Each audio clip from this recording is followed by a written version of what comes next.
you can't really trust the things that people are saying because there's different agendas. Fivio just got out of jail. Jim just started a podcast. What's up, everybody? Welcome back to another episode. Please like the video and subscribe. Our target is only 1,000 likes. So in the world of hip-hop, the latest rumor centers on a potential album from none other than Jay-Z. According to an anonymous tip, a private event hosted by Rock Nation in New York recently saw guests speculating that Hov is preparing to drop new music, including a diss track. They also claimed to have attended the exclusive karaoke event, stated, "Word on the street, Hov got a new album coming up, including a diss song." However, it's important to note that these claims are still unverified, leaving fans to wonder whether this is just another baseless rumor or a hint at something more. If true, it would mark Jay-Z's first album since 444, which was released back in 2017. Wow. Yeah, it freaks me out a little bit. That's fucking crazy. But I think that's ill. I would have never seen that. Does it change your identity? Like, you identify as a rapper. I mean, you're a rapper. Not no more. That's what I'm saying. Like, you still see yourself. I don't identify that way. I don't identify that way. The music and the love for it is just part of my DNA. But in terms of what it means to be a rapper, I want to disassociate myself from. That's so interesting. You don't want to have no attachment to that at all? Just when people think of you, don't want them to think of you in that? I have a problem with the whole modern day construct. You think that people have cheapened? Yeah. Yeah. It doesn't mean what it did for me growing up. I feel the same way about production, even engineer, all that shit to some degree. The music business is so fucking fucked. Yeah. And I learned how the world is looking at rap now and rappers. They've cheapened it. So for me, I'm not talking about for nobody else. If you love it, please rock on. I love it too. But in terms of meeting somebody and saying I'm a rapper, going in the bank trying to get a loan and saying I'm a rapper, going to apply over here and saying I'm a rapper, the sound wave that it sends. Right. You're like, I'm a media mogul. It ain't the same. You know what's crazy?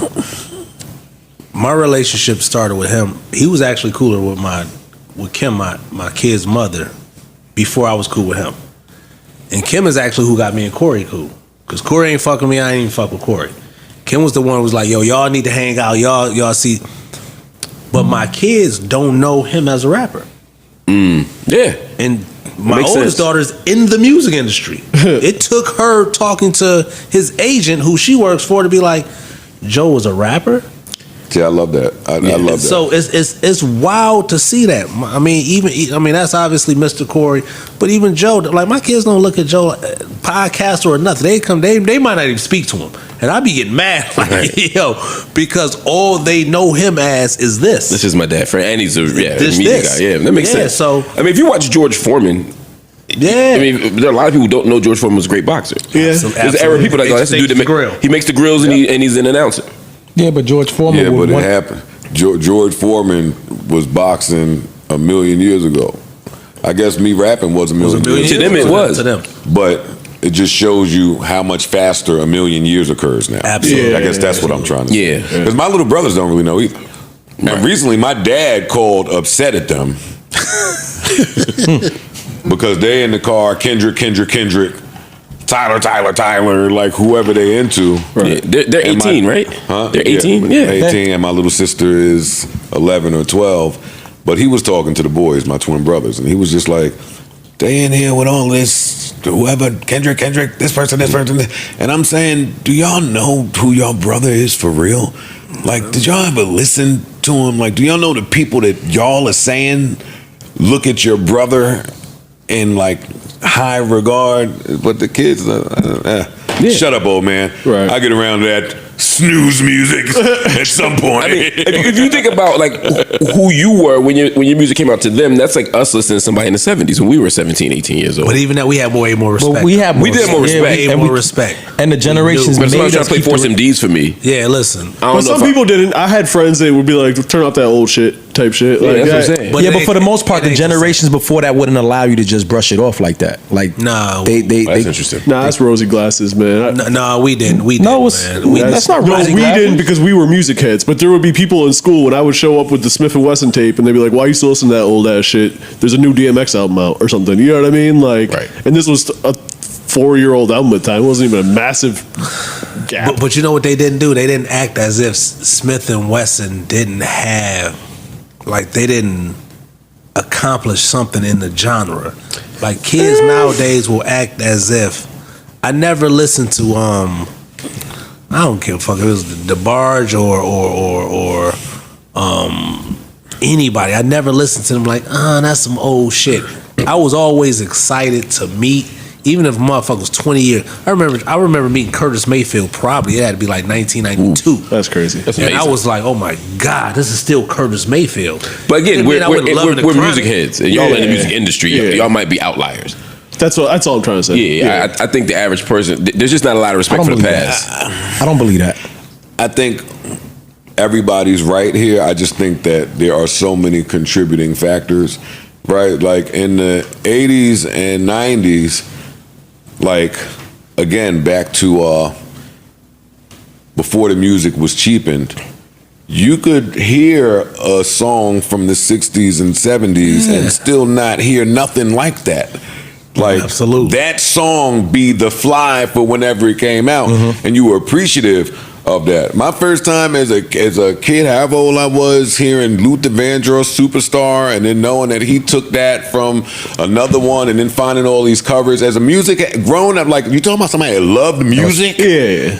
I'm just talking about people that love music. It was too much of a universe to play with. Oh yeah, I'm not talking about Today, I don't hear that. Like, when we ask, like, who are the superstars of today, or what the song is today that will be played 60 years from now, like, The difference was the introduction to a lot of that music was through family. Tradition.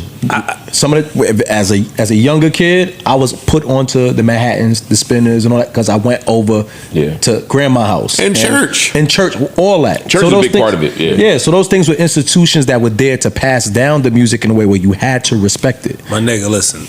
Jermaine Dupri was here the other day. To me, that's still JD. Still JD to me. When I was at the restaurant the other day, seeing Tretch. To me, though, I called my daughter. Was like, yo, listen. She came down. He's the reason why you are in college. Because without Tretch for me, without Eazy-E and NWA, those are the first albums I ever bought, nigga. That shit fucked my life up, changed my life. It don't matter what he's selling right now. That's Tretch. It don't matter who. That's. But again, I had that reverence. I mean, I don't know if these kids had the same. I don't think I remember being on the BET. We went to BET when I was working at BET, and I was on the red carpet. MC Hammer came over, and I was trying to explain to my daughter at the time, who might have been in middle school, who MC Hammer was. Remember when that nigga showed up to Hammer Dance? She had no appreciation for this shit. She'd heard of him. I'm like, there was a moment where this was like one of the most famous people in the world. And in terms of record sales, I mean, there's just MC Hammer wouldn't even be at this shit 20 years ago, right? And shout out to MC Hammer, I love you. Like, and I'm scared of him. Like, but like, it was almost like that past didn't exist. And I think that's more the norm. Than what we did. I don't know. See, it's my duty to roll out the red carpet and pay the appropriate homage when I see Tretch all the time. The whole hookah spot, the whole club could not know who Tretch is. When I see him, I'm standing up, long hug. It's Tretch. I remember anybody. Scarface fucked me up yesterday. He posted a picture of last year where he was going through in the hospital. He fucked me up. Fucked me up. Did you watch that interview yet? Huh? No. You got to watch The Shannon Sharp? The Shannon joint is crazy. Incredible. It was dope. I love You're gonna love His it. tiny desk was every clip I see crazy. from it is incredible. You're gonna love it. But I'm just saying, Scarface, no matter who it is, Redman, fucking Cypress Hill. Shit, when I saw Method Man at Raw and he's with his kids, he's sitting down. He's just extending his hand. Nah, nigga, you ain't got to get up. I'm coming to hug you. Right. I'm coming to hug you while you seated for what you did. Like, So for me, I don't understand it, and there's no shade to him. When I see Fivio talking to Jim, and Fivio is kind of saying like, I don't even know Nas' record. Yeah, that's saying more about you. On the record, Fivio just got out of jail trying to get hot. listen, It's man. that part too. You can't really trust the things that people are saying because there's different agendas. Fivio just got out of jail. Jim just started a podcast. it's two niggas right now. That's the only place that you gonna hear this But he's still a gatekeeper. Fivio at this point. Fivio is not a gatekeeper. No, he's not. Fivio is not a gatekeeper. Listen, I'm gonna tell you, he has an audience that knows him, that listens to him, and when he says that'll make you a gatekeeper. To those who ain't in the game, who don't know no better, he is. No. When people say things like that, I just take it as you're not really a fan of hip hop. But you like rap music. Well, they flamed him up anyway because they said Fivio is 35 years old, saying I don't know but one Nas song. That's not even true. That's not even. If you're 35, that can't be true. Well, he's definitely exaggerating the number for sure. Somebody who's outside, who's outside of that circle, who don't know no better, they're listening to him. He becomes a gatekeeper. Because everybody's not in this position. Becomes a bad messenger, but everybody. But if you're a messenger, which means on some level you're a gatekeeper, because everybody doesn't have the same I can't let you connection to y'all. I'm gonna give you the buck. A lot of people didn't even know he was locked up. So he ain't his audience. The audience that he's speaking to don't control shit one way or the other. It's just his audience. Yeah. He can't respectfully. He can't prevent nobody from busting a move or help somebody bust a move. And salute to you being home. And that's my man. Salute to you being another one that you're gonna see bump into over here at some point. That's my man. But yeah, gatekeeper is I'm not rolling with that. No, I never really thought about who is or who isn't a gatekeeper. Yeah, I don't know, man. I think memory. I was thinking about memory in general in music. To your point, like you grew up listening to Spinners, all that stuff. I just grew up same thing. Mm-hmm. There was like a 30-year span. Sometimes these people who may be making music 10 years before we were born, or for me, maybe a little bit, but 20, 30 years past the moment where we were listening to music, and I feel like now that window gets smaller and smaller. Because to me, to somebody not knowing Nas, like right now. It's crazy. I also think it's just becoming, or niggas is trying to make it trendy to play with Nas on Nas. Yeah, which is it's not. It's not as trendy as y'all trying to make it. Yeah, no, it's corny. But think about like when I graduated high school, maybe the hottest song one of the hottest songs that summer, Reasonable Doubt came out, but also If I Ruled the World came out with Nas, Lauryn Hill.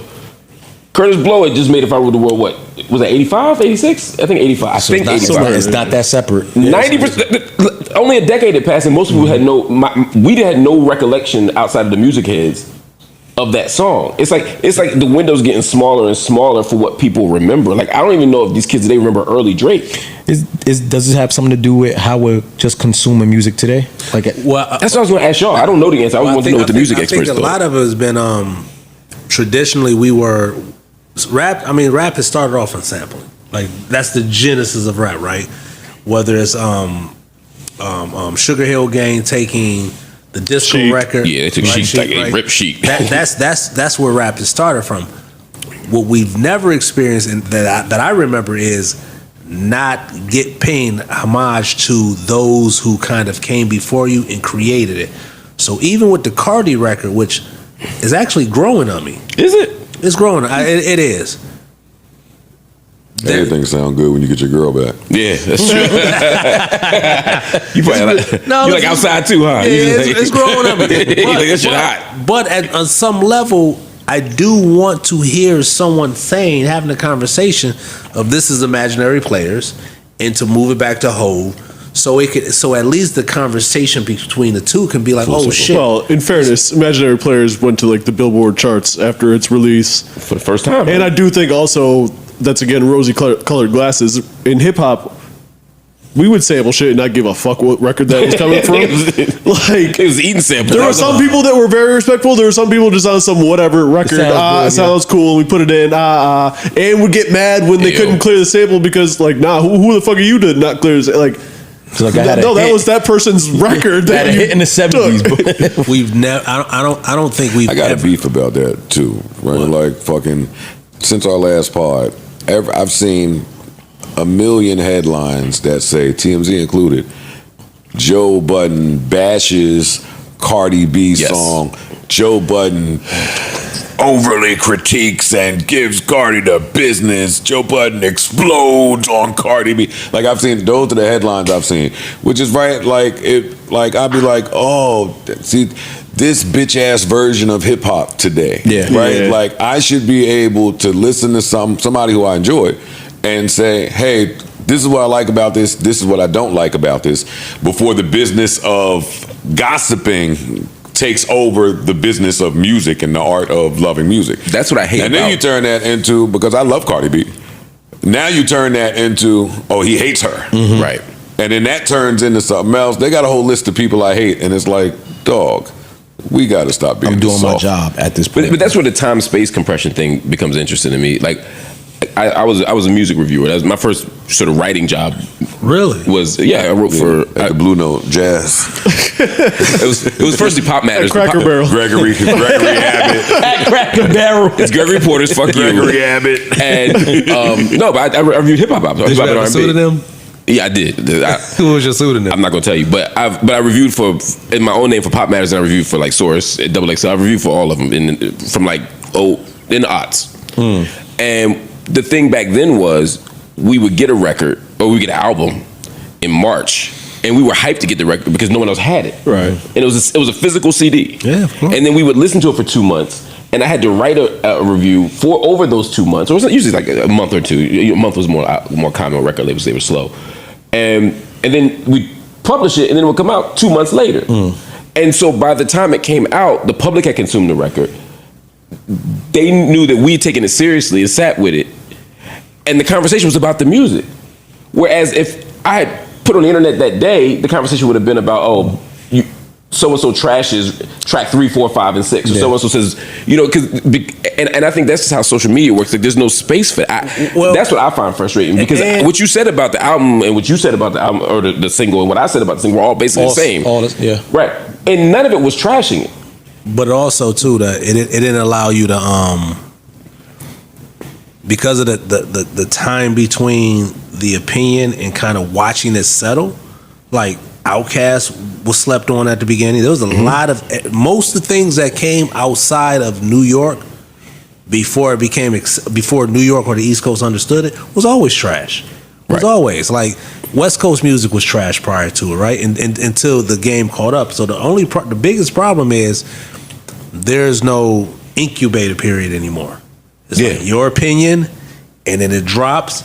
And there's no incubator period for somebody to be like, hold on, let me kind of wait. But the opinion becomes the story and not the music. That's what I get frustrated from. The opinion is, but it's always been that. It's always been that way. Yes and no. It's always been that way. I don't feel like it's always been like that. Yeah, because y'all from the East Coast. When you outside of the East Coast, we've always felt like that.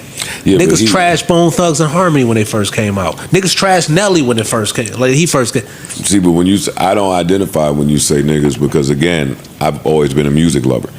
And at a certain point, when I was in Queens ran shit. So it wasn't nothing but Run DMC, L, Cool J. We didn't have to think about nobody. Rakim, it was New York. Yeah. When I left Queens, but even in Queens, because I was in Queens with Criss Cross and all that shit, but when I got to Jersey, like, I loved hearing everybody. I loved the Master P era, the Bone Thugs. Crucial Conflict. I love the West Coast niggas coming in. I loved what New York was doing. I loved what Jersey was doing with Apache and fucking Lords of the Underground. I loved the Fushnikins. I loved music. I was trying to explain this shit to my son the other day. I'm like, yo, dog, I hear you. You're a rapper. I know. When I was your age, when I was younger, your love and our love for music is different, Joe. You had to pull me back in the house. I was outside looking for rapping. Where is rapping going on? You couldn't stop me. There's nothing my mom could do with me. So you have a different love. My mom could not keep me from hip hop. You're an anomaly, though. A lot of those writers from the Source and all of that shit. Obviously, I was married to one of them. That didn't work like that. You telling me about writers? But that's how. But I'm talking about lovers compared to people who just have. And most of those writers, we love music and we're music heads. But see, a lot of us are musicians. That's the problem. Yeah, but loving music wasn't always a prerequisite to be a writer. That is true. Like we lucked out and just had movie about it. We lucked out and had Ralph McDaniels, or we lucked out with the people and the publications that you could tell loved this. When I went and copped the new episode of the new magazine Yo or whatever it was, Right Up, like. Blaze. I could tell that whoever's doing this love hip hop. No, because y'all put the poster in there for me to take. Y'all telling me what's new that may not be like. But y'all controlled it though. y'all controlled the East Coast. New York controlled the narrative. Yeah. It wasn't until the West Coast came and created their dominance that it was like, okay, we're gonna share. But when the South came in, it wasn't welcoming. It wasn't welcoming at all. No. But everybody gets a turn. So everybody gets a turn. Now there's the road is quicker travel. So you say something about a single today, that shit is all over tomorrow. As opposed to letting that shit percolate and build, and then being able to come back and be like, okay, yeah, I might have. The road is also a lot more crowded. It's also a downside of the road. medium and the popularity of the platform. You got to look at that as a blessing. Annoying as it may be, Warren, the biggest podcast. Your opinion is one of the most important opinions. Yeah, but there's no music. But there's no space to give that. I view me as a gate protector. I won't call it not to keeper. the motherfucker you shitting on. But see, again, like if you shitting on him, you're a keeper. I don't mind. I'm protecting the gate from them. See, I don't mind Joe's opinion being the headline if people focused on the analysis. It just becomes more gossip. It feels like it's not a music criticism. Oh, sure. But we know how. But I feel like that's a microcosm for the whole business. It's like the people who know music don't talk about music. Like I couldn't do music reviews now in 2025 because I don't know enough about this era of music. I'm not into it that I could get back to, but and I'd be so taken aback because of the privilege that like when I was rapping. All of the people that had all of that shit to say about albums and albums reviews, respect you. They didn't know nothing about creating an album or making an album. They didn't have none of that. So sometimes it just be this fucking geeky ass nigga that's kicking your shit, and you're like, "What the fuck is going on?" That's where it moved. It's Mark. But that's where it moved. That's what I'm not telling the pseudonym. In the digital I've changed from multiple platforms. Oh shit. In the digital era, that's where it moved to. But in the writing era, when it was Blaze and Double XL and Source and whatever else, you had people from the culture, and you wanted everybody wanted 5 mics. I'm about to say I missed the mic system. Yeah, it meant something. Me too. Until it didn't. But those were people from the culture speaking on the culture. Yes and no. So I mean, if you think about verse of the month. Yeah. Verse of the month was it. You're looking at a multiple time verse of the month winner. Yeah, that meant something. But do you remember when she became Miss Info? When Miss Info wrote the Illmatic review. When Nas got 5 mics, people were like, "Who the fuck? Why are you giving?" Yeah, but Minion, she knows. No, I'm not saying she don't know. I mean, I'm not saying she don't know. But I'm just saying sometimes those people outside the culture who also had a perspective. She went outside the culture though. Why do you say outside the culture? Minion went outside the culture.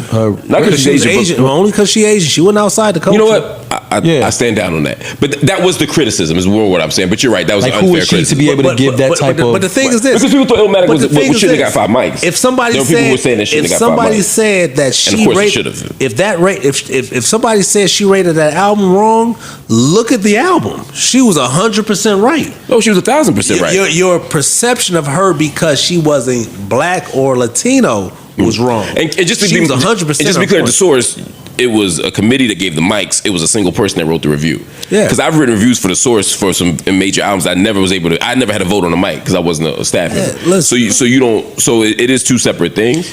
But they just did a joint last week. I just looked at Black Star's review. They got 3.5 mics on the source. Wow. Well, Smith & Wesson got 4 for their joint. I think they're trying to trying to rehash one of those times. But when you go from when John Schechter and Dave was there and they were really rating 2 kids from Harvard, and then even when Benzino came in, those mics meant something because they were credible. Until they weren't. When did they stop being credible to y'all? When Lil Kim got 5 mics. I knew you were going to say. Or when Made Men shot the Benzino. No, Made Men is when. I love Benzino. That's my man. But like when Made Men got the mics, that's when they might have got 5 or they got 4.5 or something. I think they got 5. They might have got 5. I don't know. When Lil Kim got 5 for that last album, Put Your Lies, an album that I love, which was a good album. Which is a great album. Good album, but it's a 4 mic album. Yeah, at best. Yeah, I mean, some people would also say it was when, I won't say it, but no, say it. Nah, you talking about The allegations. Yeah, The lawsuit? yeah. No, I'm not talking about. I'm just talking strictly how we looked at their reviews. They lost credibility. They lost a lot of credibility. That's when men got. Yeah, it's shit I know about during that period that I mean, I know a lot of shit about that period. Yeah, but the reality is, I mean, prior to that, they got shit wrong. But the shit they got wrong, I don't believe Outkast's first album was properly credited. I could be wrong, but I don't remember what it got. I think it got 4. I think it was. I think it got 4 too. I think it got 4. They came back and kind of ATL's got 4.5 because they did a story where they kind of redid. I remember when they reassessed some mics. But it takes time for the culture to grow, for people to understand what they're seeing. For sure, we never seen shit like Outkast. We never seen shit like UGK. Yeah, right. We never said like Ghetto Boys was the start of groups in the South, but they were so much like. I mean, I want to say what's the dude with the long beard? Rick Rubin. Rick Rubin was a part of the album. So even second album, or he remixed one of their early like Geo, albums. I think whatever that. So he had. It was a point where New York always had to put their hands on it until even with Ice Cube, Death Certificate, which I believe got 5 mics. I think so, yeah. That was heavily Bomb Squad. By the time New York understood what the voice of hip hop sounded like outside the culture, it took a little minute to catch up. But they were all still voices of the culture. This is now just opinions. Is hip hop still here in 100 years? Yes. Yeah, but it's diluted down to something that we don't recognize. Nah, it'll still be here. It's still here. I mean, blues is still here. Like I think shit will last. Exactly. Yeah, it'll still be here. It might not be the mainstream. Blues is still here. Yeah, right. Who is the newest blues artist? So like, just who have you heard last? That nigga Centers. Skies are blue. You're not entirely wrong. But for me, the best thing about blues is standards, right? So even when it's older artists or random artists doing those blues standards again. If you do, What a Man is always going to be like that's always going to be. Yeah. Let's say I don't give a who's singing it, right? Okay, but what happens when blues gets sounding like then blues is hip hop? How people downplay the boom pat era, right? That's fair. Blues is hip hop then. But I think more blues artists will come in, and there are blues artists out there. But I'm just saying it's about the new artists, but it's also about the traditional standards. It's like gospel, right? It's about I'm not talking about modern gospel. I'm talking about the classic gospel. I think it's about the new choirs, but it's also about singing them old songs. And I think that's what hip hop may be at some point. I think it'll be new artists doing interesting things, just like we see in jazz. But it'll also be about standards. It'll be it's happening. It's happening right now. We said 100 years. 100. I know what you're saying. Okay, so 100 years from now, look at rock and roll. That's black music. Yeah, it's not the same right now. It's not the same. You can't call rock and roll black music when it's 100% black music. Well, which is why I say, which is when you take genres and you start to dilute it to a point where you don't even recognize what the actual product was. So prior to this fallout, you got the top 3 was Kendrick, Cole, and Drake. Prior to the big fallout, Kendrick and Cole. Cole and Drake are both half white. Both half white. The highest selling rapper of all time. They black, man. Come on. They're half white. It don't matter. They're half white. The highest selling rapper of all time is nobody even close. It's Eminem. Oh, it's moving into that direction. Nobody is close. Eminem's the only rapper in the top 10 all-time selling artists of all time. Second is Drake. He's at like number 20. 20, 30 million records apart. I think, and this is the argument I've been having for decades now, I just don't think that commercial album sales is the best way to measure hip hop consumption. Okay, so more than any other genre. Prior to where we see rock and roll now, it was a black art form. Yeah, we see where it is now. They don't even equate it to. They'll say Elvis is the king of rock and roll. That turnover was much quicker, and it was also a very different time. Though that was the advent essentially of recorded music, and the switch over from blackness to whiteness in terms of strictly rock and roll may have happened in less than 10 years, honestly. Absolutely. But also the desire to want to own that piece of property was way quicker. Corporate America is now starting to say, okay, we really, really want this property. We don't know what that shit is going to look like in 100 years.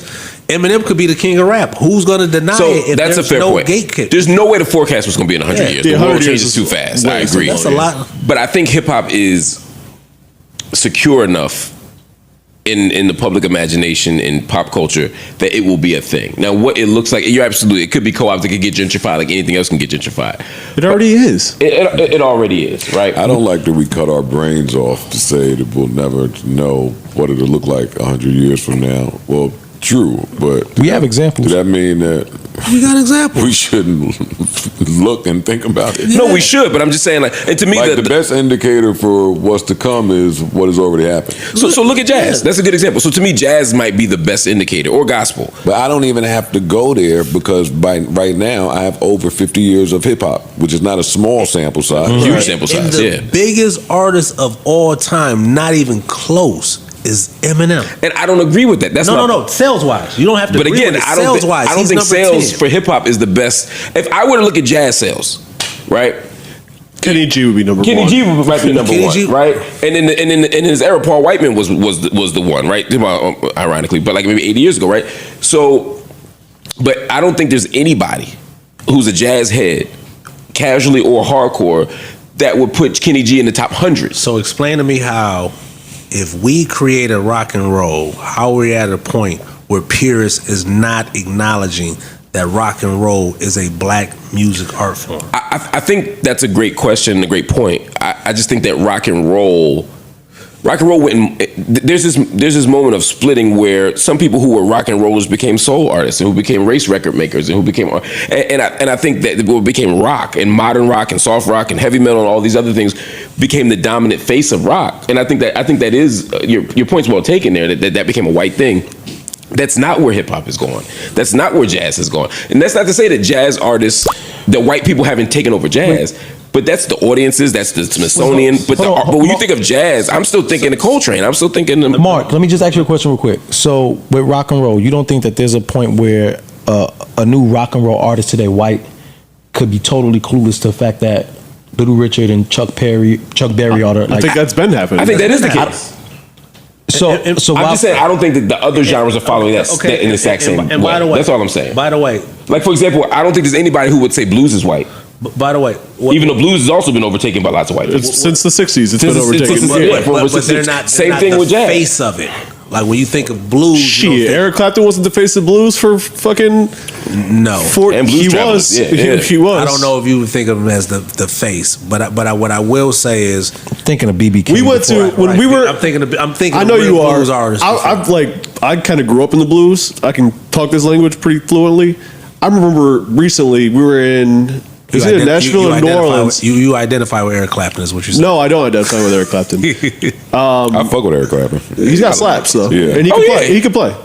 He He's ain't like no the joke. Eminem of blues. Anyway, Absolutely. We were at a fucking. It's not exactly blues, but we were at a venue. I think it was either Nashville or New Orleans, and the band just got done playing "I Shot the Sheriff" and said, "That was a great Eric Clapton song. We're gonna move on to." It was like Yeah. That's what I'm saying. I would have started a fight. I was screaming from the fucking balcony. So my That's point speaking is, to our point though. so my point is Tell me how. the same as you said. Number one is Eminem. I'm saying that I was talking about how Eric Clapton was the face of